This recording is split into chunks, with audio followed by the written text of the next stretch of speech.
कश्मीर के सबसे बेहतरीन फिश तुच की बात की जाएगी तो श्रीनगर में मकई पॉइंट के मामा बारबेक्यू का नाम सबसे ऊपर आएगा। यहाँ धुएं की आगोश में चुरचुराता तुझ खूबसूरत चटनियों और लवासों के लिहाफ में परोसा जाता है। और अगर आपने डल लेक के किनारे इन सुर्ख सीखों को दांतों से नहीं उतारा तो फिश तुझ अभी आपने खाया ही नहीं। बारबेक्यू होता है, उसको तुझ भी कहते हैं यहाँ पर, जिसको हमारे वहाँ टिक्का कहते हैं। उधार की गाड़ी में श्रीनगर की सड़कों पे हक जमाते हुए मैं पहुंच गया डल लेक। कश्मीर के इस ताज का नगीना कहा जाने वाला ये डल लेक 22 किलोमीटर के क्षेत्रफल में जबरवन पहाड़ियों की निगहबानी में ये चमचमाता नगीना श्रीनगर के बीचों बीच जड़ा हुआ है। ये 7.44 किलोमीटर लंबा, 3.5 किलोमीटर चौड़ा और 6 मीटर गहरा डल लेक जन्नत की इस राजधानी का आपदाना है। फिर चाहे वो ठहरी हुई नक्काशी वाली हाउस बोट्स हों या खामोश पानी को उलझते हुए ये रंगीन शिकारे, चाहे तैरते हुए सब्ज खेत हों या पानी की सतह पे आलीशान बाजार, किसी अजूबे से कम नहीं है डल लेक की ये नायाब दुनिया। और इसी नायाब दुनिया के साहिल पे है मकई पॉइंट, जहां मैं लुत्फ उठाऊंगा मामा बारबेक्यू के बेहद लजीज मटन और फिश तुच का। जीपीएस नहीं हो तो पहुँचने में दिक्कत हो जाए। और अगर आप सोच रहे हैं कि मैं कौन हूं, तो मैं हूं गौस बजाज, इस कहानी का सूत्रधार। डल की सरहद पे घूमती इस गोल बुलेवार्ड रोड पे मेरी नजरें मकई पॉइंट तलाश रही थी। पॉपुलर के दरख्तों के साए के नीचे दर्जनों तुझ की रेडियों पे कोयले सुलगना शुरू हो चुके थे। थोड़ी देर में इस पार्किंग कॉम्प्लेक्स से मुझे बेतहाशा उठता धुआं दिखाई दिया तो तुझ की दावत पे आए बाकी मेहमानों की तरह मैंने भी चिनार के साए में गाड़ी लगा दी। श्रीनगर में 2 जगहों पर तुझ बहुत मशहूर है, एक है खयाम और एक है ये मकई पार्क। अब मैं यहाँ रोड क्रॉस करता हूँ आराम से देख करके, और यहाँ के बारबेक्यू के सभी दीवाने हैं। चलिए हम भी इस दीवानगी का लुत्फ उठाते हैं। चिनार के दरख्तों से छनती इस गुनगुनी धूप में चारों दुकानों से जबरदस्त चिरान उठ रही थी, लेकिन गाड़ियों की सबसे ज्यादा भीड़ इस दुकान के आगे लगी थी। और लाल रंग से लिपटी इस दुकान के मालिक लाल रंग का एप्रन पहने लोहे की भट्टी पे धुएं के पर्दे के पीछे मुस्कुराते हुए बड़ी शिद्दत से तुझ की सीखें घुमा रहे थे। ये मुस्कान भरी शख्सियत यहाँ मामा के नाम से मशहूर है और इसी वजह से इस दुकान का नाम है मामा बारबेक्यू। आप मशहूर हैं मामा के नाम से। हाँ। कितने साल से लगा रहे हैं यहाँ पर बारबेक्यू? कम से कम हो गया मेरे 10-15 साल। गाड़ी जैसे ही दुकान के आगे लगती मामा की मदद करता यह नौजवान फौरन ऑर्डर लेने भागता और ऑर्डर के हिसाब से मामा चिकन, मटन या फिश तुझ की मैरिनेटेड सीखें निकालते और हल्के सुलगते हुए कोयलों को बिछा देते।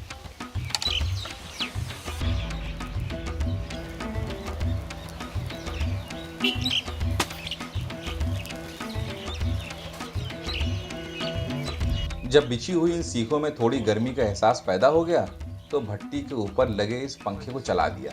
झरझराते हुए इस पंखे ने कोयलों में फौरन आग भरना शुरू कर दी। धुआं छट गया और दहकते हुए इन कोयलों पे ये लाल सुर्ख तुझ चुटचुटाने लगा। क्या जबरदस्त खुशबू उठी।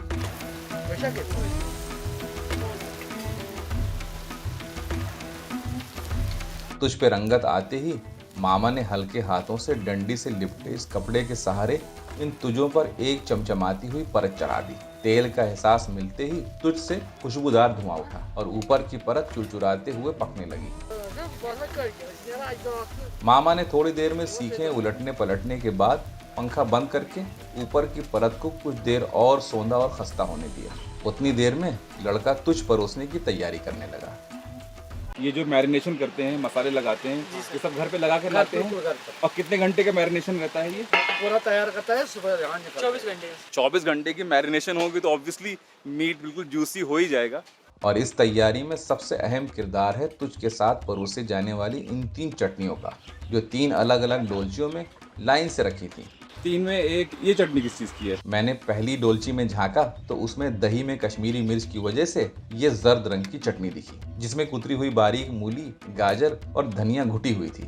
और ये साथ में देते हैं धनिया। बगल में ही स्टील की 2 गुनी बड़ी डोलची में खालिस सफेद दही में मूली, गाजर और हरी मिर्च का रंग बड़ी खूबसूरती से झांक रहा था। ये चटनी किस चीज़ की है? ये प्याज की है।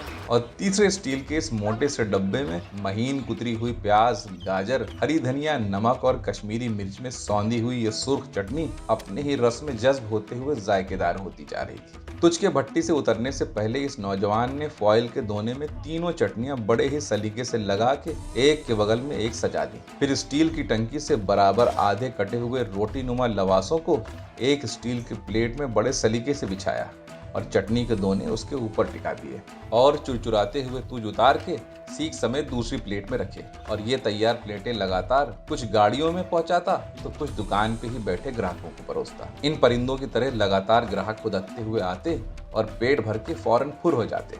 सब कुछ देखते देखते मेरा तो भूख से बुरा हाल हो चुका था। आप हमारा कर दीजिए 2 मटन कर दीजिए और 2 फिश कर दीजिए। Mutton 2, fish 2। मामा ने मेरे लिए छांट के ये हल्की कश्मीरी मिर्च और सफ़ेद सिरके में जस मछली की सीखें गरम कोयलों पे जैसे ही लिटाई, ये मखमली मछलियों के टुकड़े अंगारों से गुफ्तगू करने लगे। मछली से लिपटी हल्की खुरदुरी परत ने सिकुड़ते हुए अंदर की नमी निकाल बाहर फेंकी तो कुछ कोयले बुझ से गए। फिर उन सुलगते हुए कोयलों का धुआं इस फिश तुझ में कुछ देर तक जज्ब होता रहा। दुकानदार ने फिर उसी तरह तेल की मालिश करते हुए पंखा चला के तेज आंच पे एक आखिरी बार सेका ताकि ऊपर की सतह कुरकुरी हो जाए और अंदर की नमी कैद हो जाए। ठीक इसी तरह मटन तुझ की सीखें भी थोड़ा ज्यादा वक्त के लिए मुलायम होने तक सेकी।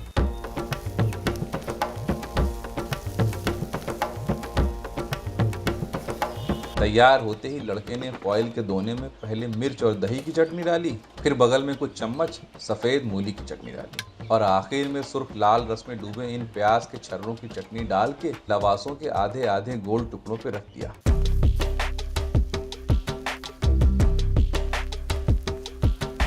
और गर्मा गर्म तुझ के साथ बगल में ही कुर्सी के साथ लगी इस मेज के बीचों बीच परोस दिया।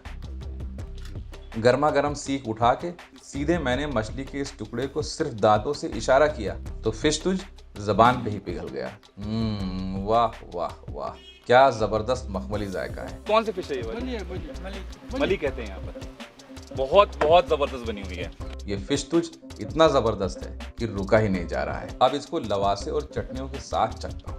वाह भाई वाह, एक एक जायका जबान को छेड़ रहा है। ये मटन तुझ भी फौरन ही चख लेता हूँ। मैंने मटन तुझ को भी लवासे के साथ तीनों चटनियों को एक एक करके लपेटते हुए उठाया। तुझ दांतों के नीचे आते ही उसके रस से हलक तक तर हो गया। वाह वाह वाह, जायका ऐसा कि आंखें ही बंद हो गई। फिश तो तुझ इतने जबरदस्त थे कि एक एक करके मैं 15 सीखें खा गया। बहुत अच्छा लगा, बहुत अच्छा लगा। Thank you. पेट इतना भर गया कि अब कहवे की तलब होने लगी। मामा ने बताया कि सामने 4 चिनार पे जबरदस्त कहवा मिलेगा, लेकिन शिकारे से जाना पड़ेगा। ये तो सोने पे सुहागे वाली बात हो गई। मैंने छल्ली पॉइंट के सामने ही घाट नंबर 23 से 4 चिनार के लिए एक शिकारा किया। बढ़िया बंदे का रेट ज्यादा, खराब बंदा दे दो। डल लेक के बीचों बीच द्वीप रोफलंग यानी सिल्वर आइलैंड की तामीर मुगल बादशाह औरंगजेब के भाई मुराद बख्श ने की थी, जिसके चारों कोनों पे एक एक चिनार का दरख्त है और इसी वजह से अब इस आइलैंड को 4 चिनार के नाम से जाना जाता है। शिकारे में बैठते ही मल्लाह ने जैसे ही पान की शक्ल के इस चप्पू से पानी की परतें कुरेदना शुरू की, शिकारा 4 चिनार के पीछे डल में ढलते सूरज की तरफ तैरने लगा। शोर धुंधला होने लगा और खामोशी गूंजने लगी और मैं ये सारा मंजर जज्ब करते हुए सुध-बुध खो चुका था। रास्ते में प्लेट नुमा गहरी पत्तियों के झुंड में झांकता एक खूबसूरत लिली का फूल दिखा तो शिकारे वाले ने मुझे आगे बढ़ने को कहा। मैंने भी शिकारे की नोक पे जाके लिली के फूल को गर्दन से पकड़ा तो वो जिस्म समेत हाथ में ही आ गया। भीनी सी खुशबू और एक अलग ही कशिश थी इस लिली के फूल में। अब इसमें एक ही बड़ा चिनार रह गया है बस, है ना? बाकी सब छोटे छोटे हैं। लगभग 20 मिनट के सफर के बाद हम 4 चिनार पहुंच गए। शिकारे वाले ने हमारा शिकारा लकड़ी के तैरते हुए इस प्लेटफॉर्म के ऊपर खट से लगा दिया। उतर के जब चारों तरफ नजरें घुमाई तो बिल्कुल तिलिस्मी मंजर था, जैसे डल में आसमान उतर आया हो या बादलों में हम तैर रहे हैं। और डेक से बंधे इस हरे और नारंगी शिकारे पे परोसा जाता है खुशबूदार जाफरानी कहवा। मैंने भाई से 2 कप ताज़ा कहवा बनाने के लिए कहा तो उन्होंने एल्युमिनियम के एक पैन में 2 इलायची गर्म पानी में कूट के डाली, साथ में डाले 3 टुकड़े दालचीनी के और अदरक की तराशी हुई एक साबुत परत डाल के देर तक उबाला, फिर एक केतली से गर्म पानी का पैमाना बढ़ाया और एक स्टील की छोटी तिजोरी नुमा डब्बी से जाफरान डाला। साथ में कुछ और मसाले डाल के तेज आंच पे खौलाया। 2 फीट ऊपर हूँ शिकारे से इस डेक पे, बट खुशबू इतनी अच्छी फैल रही है। उबाल आते ही ऊपर से डाली चीनी और पैन हिलाते हुए गर्मा गर्म कहवा साबुत मसालों के साथ बगैर छाने पेपर के कप्स में परोस दिया और कहवे के कप सलीके से ट्रे में रख के उन्होंने मेरे हवाले कर दिया। जबरदस्त खुशबू उठ रही थी। बस बस बस, थैंक यू। मैं हरी नम घास पे फूलों के दरमियान चिनार के पत्तों के दस्तरखान पे बैठ गया और तैरती हुई दालचीनी की लकड़ियों वाले इस कहवे की मैंने पहली चुस्की ली तो मेरे दिल से आह निकल गई। वाह वाह वाह, ये कहवा मेरे इस सफर का सबसे जायकेदार जबरदस्त। मैं कहवे की चुस्कियों में खोया हुआ था कि पूरी वादी अजान से गूंजने लगी और कहवे वाले भैया अपने रब के आगे नतमस्तक हो गए। आसमान की लाली या अंधेरे की आगोश में तेजी से जा रही थी। श्रीनगर के ताज में जड़े इस नगीने में जब सूरज समा गया तो मैं भी धीमे कदमों से शिकारे में बैठ गया। जाते हुए लगा जैसे कुछ पीछे छूट गया। अधूरा सा लगा सफर, जैसे मैं पानी पे ही ठहरा रह गया। झिलमिलाती रोशनी मांझी को कहती साहिल इधर है। चप्पू से उलझता पानी का शोर गहरा होता गया। पता नहीं ख्वाब में जन्नत देखी या जन्नत में एक ख्वाब। जाते हुए लगा जैसे कुछ पीछे छूट गया। लेकिन कल के सफर में हम श्रीनगर का 700 साल पुराना पन्ना पलटेंगे और उन नायाब गलियों में गुजरे हुए वक्त की खुशबू भी लेंगे और जायका भी। ये पन्ना जरा एहतियात से पलटूंगा क्योंकि इस किताब का नाम है डाउनटाउन।